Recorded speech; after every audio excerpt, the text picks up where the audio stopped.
ఉమ్మడి గుంటూరు జిల్లా వ్యాప్తంగా గంజాయి దందాపై పోలీసులు ఉక్కుపాదం మోపుతున్నారు.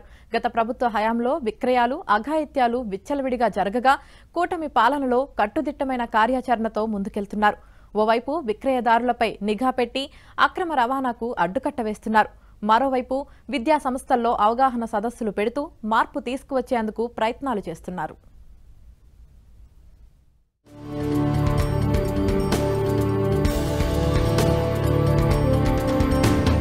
ఉమ్మడి గుంటూరు జిల్లా వ్యాప్తంగా గత ప్రభుత్వ హయాంలో గంజాయి, ఇతర మత్తు పదార్థాల విక్రయాలకు అడ్డు అదుపు లేకుండా పోయింది.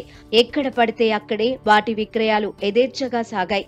నాడు వైసీపీ నాయకులు, కార్యకర్తలు దీన్నో వ్యాపారంగా మలుచుకున్నారు. యువత వాటికి బానిసలుగా మారి ఉజ్వల భవిష్యత్తును చేజేతిలా కాలరాసుకున్న ఉదంతాలు ఎన్నో ఉన్నాయి. మొత్తంగా యువత గంజాయి మత్తులో చిత్తైపోయింది. ఈ పరిస్థితిని మార్చి అసలు గంజాయి విక్రయాలకు స్థానం లేకుండా చేయాలని కూటమి ప్రభుత్వం అధికారంలోకి రాగానే కీలక నిర్ణయం తీసుకుంది. గుంటూరు, పల్నాడు, బాపట్ల జిల్లాల ఎస్పీలు కళాశాలల వారీగా అవగాహన సదస్సులను పెట్టి విద్యార్థులను వాటికి దూరంగా ఉండాలని, లేకపోతే భవిష్యత్తు అంధకారమవుతోందని హెచ్చరిస్తూ మార్పు తీసుకొచ్చేందుకు ప్రయత్నాలు చేస్తున్నారు.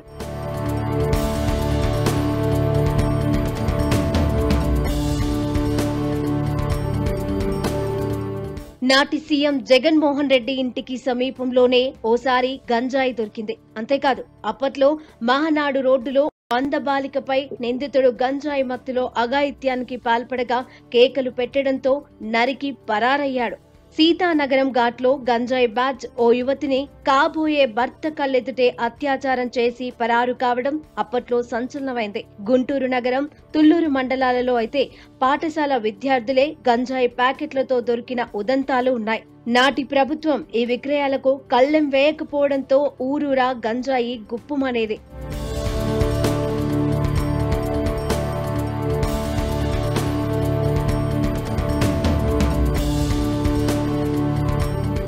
మూడు జిల్లాల ఎస్పీలు గతంలో ఈ విక్రయాలకు పాల్పడిన వారందరినీ పిలిచి వాటి నుంచి బయటపడాలని హెచ్చరించారు.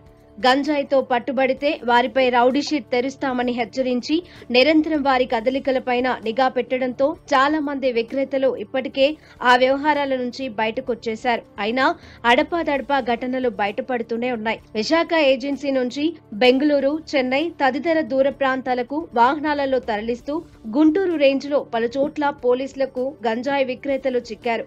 వైసీపీ హయాంలో గంజాయి వ్యాపారం చేసిన వారు ప్రస్తుతం ఏం చేస్తున్నారు, వారు ఎక్కడి నుంచి గంజాయి తీసుకొచ్చి విక్రయిస్తున్నారని నిరంతరం ఆరా తీస్తున్నారు. మత్తును చిత్తు చేసేందుకు మరింత పకడ్బందీ చర్యలు అవసరం. విక్రేతలపై ఉక్కుపాదం మోపాలి. అప్పుడే పూర్తి స్థాయి ఫలితాలు లభిస్తాయి.